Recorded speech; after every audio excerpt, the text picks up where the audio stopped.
селе Ширалы введен в эксплуатацию кирпичный завод. Здесь ежедневно производят до 120 тысяч кирпичей. Ожидается, что предприятие станет поддержкой для строительной отрасли страны и создаст рабочие места для местных жителей. Завод построен за счет местных инвесторов. Для полного запуска производства было направлено около 5.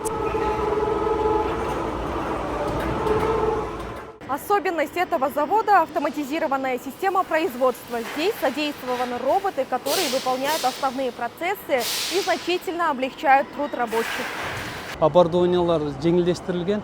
Оборудование современное и облегченное. Нет сушильных камер и вагонов. Используется одна проходная печь.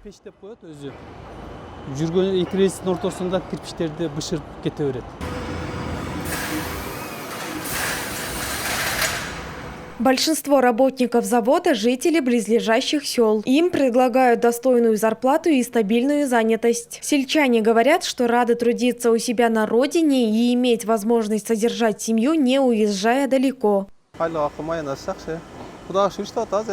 Зарплата хорошая, лучше, чем работать за границей. Я управляю краном и отгружаю кирпичи клиентам. Без техники для этого потребовалось бы гораздо больше рабочих рук. Bunu жүктөш үчүн көп адам керек негизи. Бул техникалар болгон үчүн 3 өзүлө жүктөп коебуз азыр. Кирпичтерди тизип, ушинтип роботторду башкарып иштеп атабыз. Я управляю роботами, которые укладывают кирпичи. Зарплата здесь, как в России. Лучше зарабатывать дома, рядом с семьей и в родных стенах. 30 миңден 90 миңге чейин айлык деп атат. Продукция завода уже поступила в продажу в пределах Узгенского района. В будущем планируется увеличить объемы производства, а вместе с этим и количество рабочих мест.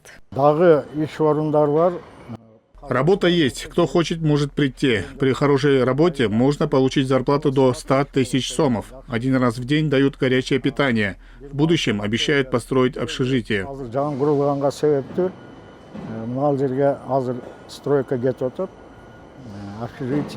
Все условия создавать АТС. Отметим, что это уже второе крупное кирпичное производство, запущенное в этом году в Волжской области. Ранее подобный завод открылся в Карасуйском районе.